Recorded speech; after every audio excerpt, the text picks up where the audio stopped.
Here we go, folks. Welcome back to Celtic Fans TV. It's time for Twitter reactions to Lille 2, Celtic 2 in France. Before we get started tonight, I have to tell you about our sponsors, OneFootball. The OneFootball app has everything that you need at the touch of a button. You can get goal alerts from all over the world. You can get line-up notifications. As soon as the teams are announced on game day, you select Celtic as your favourite team. That means you can get all the Celtic-related news as soon as it breaks. You can keep tabs on the Scottish Premiership table, or any other table for that matter.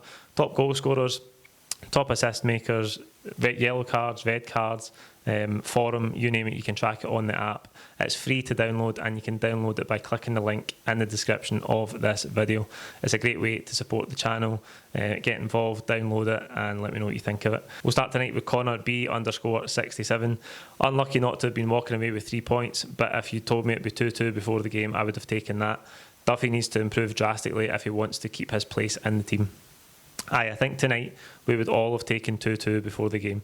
There's no two ways about that. This was a tough game. Lille are playing well. They've got some really good players, although they rested some tonight. Most of them started on the bench. But I thought the first half was obviously brilliant. We were really, really good. The thing I liked about the first half is it wasn't gung-ho. We weren't chasing Lille all over the park. We were defensively structured. We looked sound in our defensive structure, relatively speaking. In the first quarter, we restricted Lille to really no chances. The only chance they did have came from a corner, which we struggled with all night.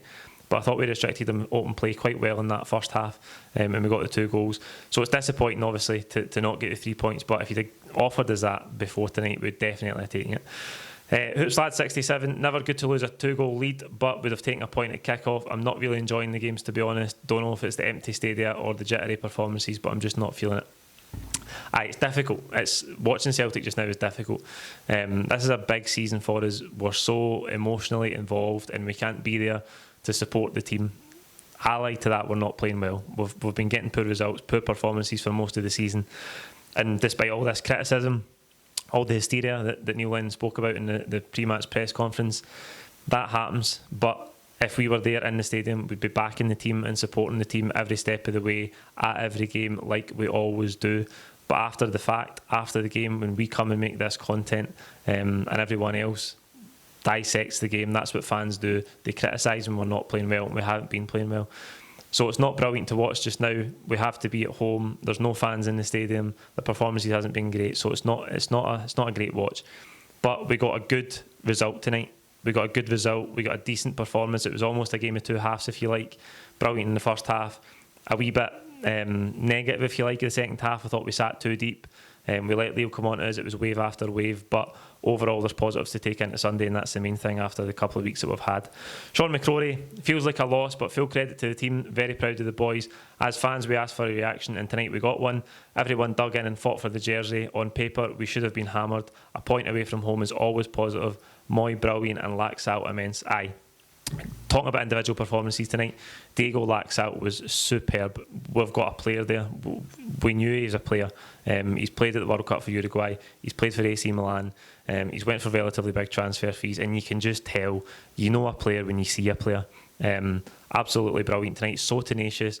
Won 6 out of 6 tackles in the first half. I thought his standing tackling, as I said in the full-time reaction video, was brilliant. So strong. Stopped him a lot of crosses. His energy getting about the pitch was fantastic. He was up and down all night. He did tire towards the end, but that's expected. When you've done the amount of running that he done, he was absolutely superb. And Mohamed El Younousi, welcome back. In that first half, he was brilliant. He took his first goal superbly. Great link up for Ayeti, who was brilliant tonight again, despite Chris Sutton's... I can't even believe Chris Sutton's criticism of Ayeti, sorry. It's the same as last Thursday against AC Milan. Needless at times. It just seems like he wants to get on him for any wee thing that he does wrong. But he was brilliant tonight. I thought he held the ball up well. I thought he linked the play really well, and he was integral in the 2 goals that we scored tonight. But El Younousi, after Yeti's flick, brilliant, curls it into the far corner. Just a great finish. And then the second goal, carbon copy against Riga. Brilliant for Jeremy Frimpong. So happy to see him pick his head up and look for a pass and then find his teammate in the box. Great finish by El Younousi. So those 2 were absolutely brilliant tonight. At DM McDonald 96, very good in the first half. But after their first goal, thought we were a bit exposed at the back and rode our luck. Plenty more positives to take from that. On paper, we would have taken a point, but really at 2-0 up, we shouldn't be drawing that. Double header matches now, both must win. Aye, in the context of the group, a point is good tonight because Lille are probably the favourites to finish second. It's going to be between us and them to finish second. They're a big team. They were the biggest team in pot 4. They're playing well, so that's a big point away for home tonight. They've still to come to Celtic Park.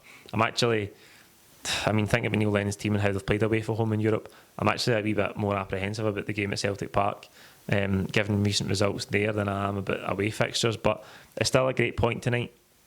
The doublehead against Sparta Prague is huge. It was always going to be huge. Sparta Prague, generally considered the weakest team in the group, although they're a relatively good pedigree. But I think we've got a good chance now if we can get 3 points next week at Celtic Park against Sparta Prague, then go into the away game and try and get 3 points there. I think we can put ourselves in a good position in the group, and I know a lot of people are indifferent to European football this season, but it's still important for us, and tonight was a good result. We'll finish with Dubai Boy 1888. Would have taken a point all day, and whilst we were put under pressure, we did create chances. Duffy's still a weak link that we have to fix. More fight from the team that's been missing of late. Build on this and we can go forward. Aye, that's what I was happy with tonight. The team looked united. There was fight in them. We were good on the ball. We looked a threat. We created chances, and we took 2 chances really, really well. We could have scored more goals. Maybe in another night we would have. Some decision making in the final third in the second half when we got openings on the counter attack could have been better, but I'm happy with it. Overall, I'm happy with it. I know it's not nice to lose a 2-goal lead, but in the context of how we're playing so far this season and the terrible week that we've had, the terrible week to 10 days that we've had, I'm happy with that performance tonight. I'm happy with the point, and I think there is positives that we can take into Sunday now, and hopefully we can banish this negativity that's been hanging over us in recent weeks. That's it for tonight. Like the video, comment your own thoughts below. Please don't forget to subscribe if you haven't already, and we'll see you on Saturday for the build up to Aberdeen. Cheers.